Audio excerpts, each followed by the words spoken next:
Rome didn't always fear foreign enemies. Sometimes the greatest threat came from within.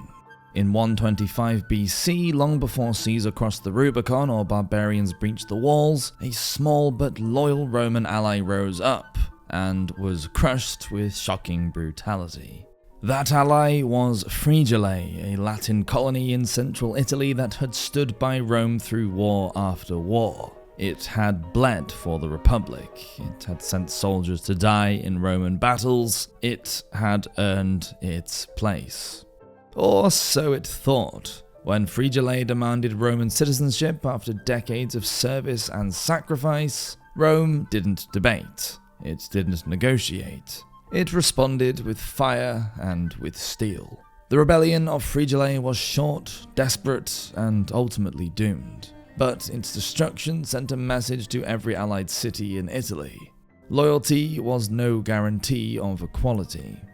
This is the story of how Rome turned on its own, how it silenced the plea for justice with total annihilation, and how that act of betrayal planted the seeds of an even greater conflict, the social war that would shake the Republic to its core.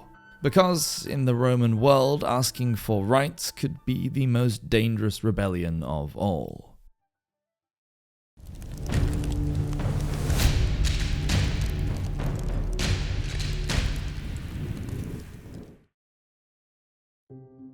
Before it was reduced to ashes, Fregellae was one of Rome's most important allies.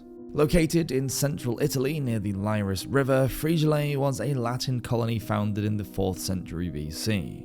Strategically positioned on the Via Latina, one of the Republic's main roads, it served as a critical link between Rome and the southern Italian territories. In military campaigns, it was a launching point. In times of crisis, it was a buffer zone. For centuries, it stood as a frontline outpost of Roman power.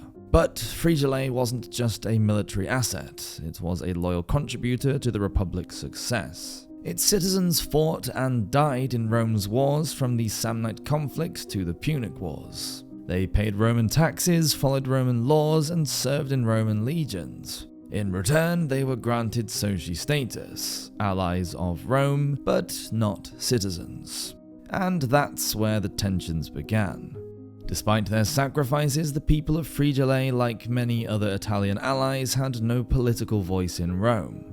They couldn't vote, they couldn't hold office. Their sons were allowed to fight and die for the Republic, but their opinions meant nothing in the Senate.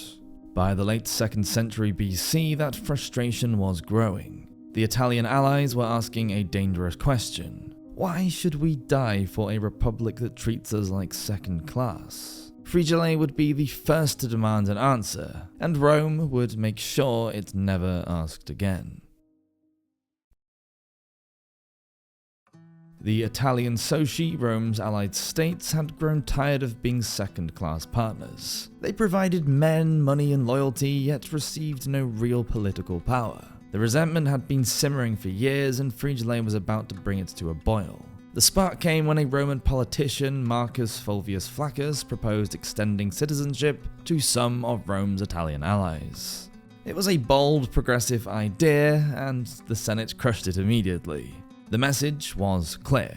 Citizenship would remain a privilege of Romans only, and this became the final straw for Fregellae.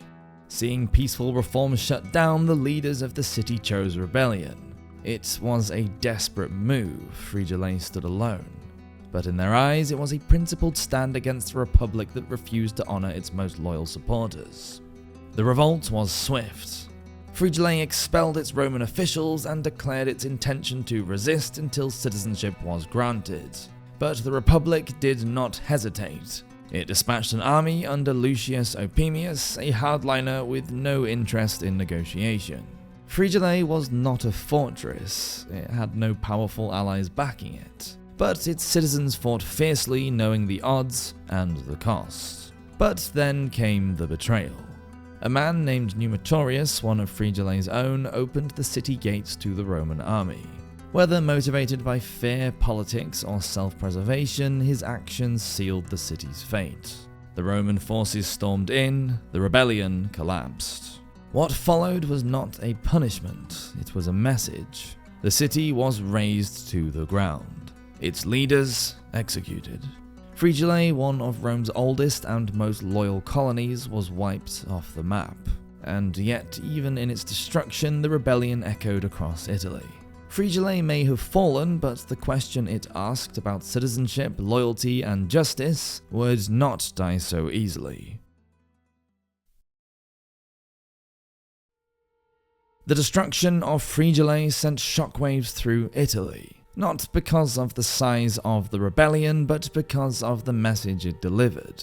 Rome had just burned one of its own to the ground. So for the other Soci, the Italian allies who had long stood by Rome, it was a chilling warning. Ask for too much and you could be next. The response was immediate, but not in the form of rebellion. Most allied cities fell silent. Public demands for citizenship ceased. Rome had made its point. Loyalty didn't entitle you to equality, it only spared you punishment. But the resentment didn't vanish, it just went underground. Cities like Venusia, Nola, and Corfinium continued to send troops to Roman wars, but trust was broken. Many local elites began quietly building networks of support, hoarding weapons, and whispering that someday, if Rome wouldn't share its power, they might just take it by force. Meanwhile, in Rome, politicians were divided. Some, like the reformers Gaius Gracchus and Marcus Fulvius Flaccus, continued to push for citizenship reforms. But both met violent ends. Flaccus himself, the man who had once offered Rome a peaceful path forward, was killed in a political purge just 2 years after Fregellae fell. For over a decade, the Republic held together, just barely. But the tensions never healed. The memory of Fregellae lingered, especially among young Italian men who had watched their fathers die in Rome's wars, yet be denied the rights they bled for. Those same men would eventually take up arms not as isolated rebels, but as a united front. In 91 BC, it would finally happen. A full-scale revolt of Rome's Italian allies, now demanding citizenship as a right, not a favor. They would even form their own shadow state, complete with a capital, a senate, and a currency. The social war had begun. And in many ways, it started the day Rome decided to crush Fregellae instead of listening to it. Fregellae was never meant to be Rome's enemy. It was a colony built to serve the Republic, a city that had answered every call to arms, that had shed blood under the Roman banner.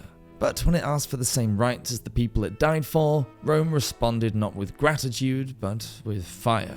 Its destruction wasn't just the end of a city, it was the end of faith in the Republic's promises. The burning of Fregellae lit a fuse, one that smoldered for decades before finally exploding into the social war, a conflict that would leave over 300,000 dead and nearly rip the Republic apart. Ironically, the Allies won that war not with total victory, but with citizenship. The very thing Fregellae had asked for was finally granted, but too late for those who had asked first. Rome thought it could hold its empire together through loyalty, fear, and conquest. But it was stories like Fregellae's that proved a harder truth. Empires don't fall because of foreign enemies. They fall when their own people stop believing in them. Thank you for watching this episode of the Roman Empire. If this story of rebellion, justice, and silence hit home, then you can support our channel by subscribing and let us know what you think in the comments. Was Fregellae a traitor or the Republic's first martyr? Cheers everyone, see you next time.